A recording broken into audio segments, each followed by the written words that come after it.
धक्कादायक आणि दुःखदायक बातमी ही आहे. मनोहर जोशी सर म्हणजे शिवसेना प्रमुखानंतर शिवसेनेत नेतृत्व सगळ्यात मोठं कोणतं होतं ते मनोहर जोशी सरांचं निश्चित होतंच.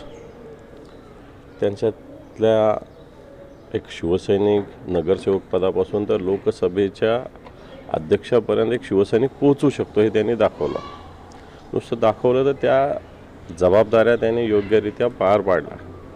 आणि सगळ्यात महत्त्वाचं शिस्त, काटेकोरपणा, संघटनेप्रती निष्ठा ही सरांकडून शिकली पाहिजे.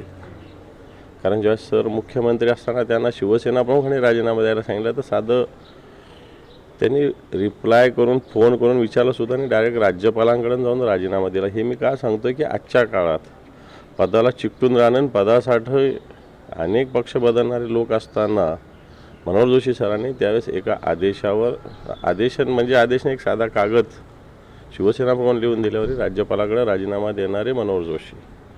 खऱ्या अर्थानं आत्ताची जी पिढी आहे राजकारणात ती सगळ्या पक्षाची, फक्त शिवसेनेचीच नाही, याने एक आदर्श घ्यावा. त्यांचा टापटीपणा, त्यांचा वक्तशीरपणा, वेळ पाळण्याची त्यांची पद्धती, एक डिसिप्लिन सरांकडूनच शिकली पाहिजे. मला वाटतं एक शिवसेनेचं महाराष्ट्राचं मोठं नुकसान झालेलं आहे. त्यांची जशी मुख्यमंत्री म्हणून कारकीर्द गाजली तसं ते लोकसभेचे अध्यक्ष म्हणून सुद्धा त्यांनी सर्वोत्तम काम केलं आहे. या एक महाराष्ट्राचा एक मराठी बाणा त्यांनी लोकसभेचं अध्यक्ष असताना लोकसभेत आणि दिल्लीमध्ये दाखवून दिला. मग छत्रपती शिवरायांचा पुतळा असेल, सावरकरांचा तैलचित्र असेल, अनेक गोष्टी त्यांनी त्या काळात त्यांच्या पुढाकारानं त्या काळात झालेल्या.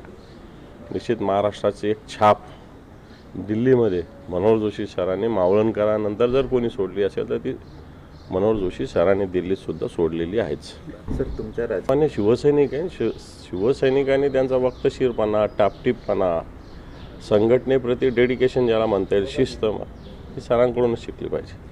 मनोहर जोशी मुख्यमंत्री असताना त्यांनी NCC सुरू केली होती त्यांच्या कार्यकाळात.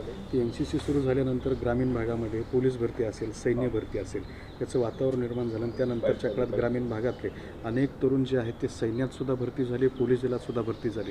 हे योगदान जोशी सरांचं बिलकुल त्यांचं योगदान आहेच. NCC असेल, त्यांचं कोहिनूर टेक्निकल इन्स्टिट्यूट असेल, त्या काळात एक छोटे नोकऱ्या कोहिनूर टेक्निकल इन्स्टिट्यूटमधून ज्यांनी प्रशिक्षण घेतलं त्यांना मिळतच होत्या.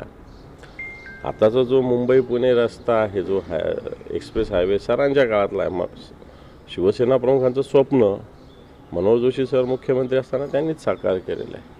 परंतु आताच्या काळातल्या नेतृत्वासारखं त्यांचं नव्हतं. छोट्याशा काही गोष्टी केल्या का मोठा दांडोरा पेटवायचा हा त्यांचा स्वभाव नव्हता. अनेक काम.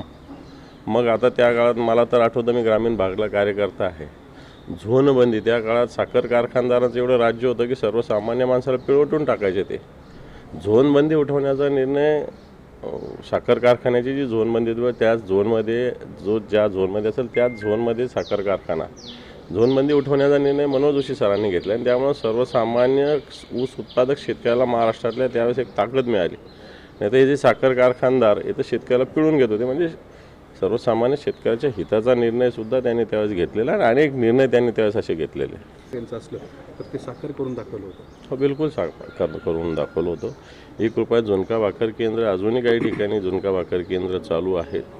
ही मनोहर जोशी सर मुख्यमंत्री असताना त्यांनी ही योजना सुरू केली. सर्वसामान्य माणसाला आधार देणारी योजना होती. सर, आजच्या जवळपास मला असं वाटत नाही दौरा आता पुढचा होईल, परंतु साहेबांची परवानगी घेऊन योग्य ती घोषणा आम्ही करू.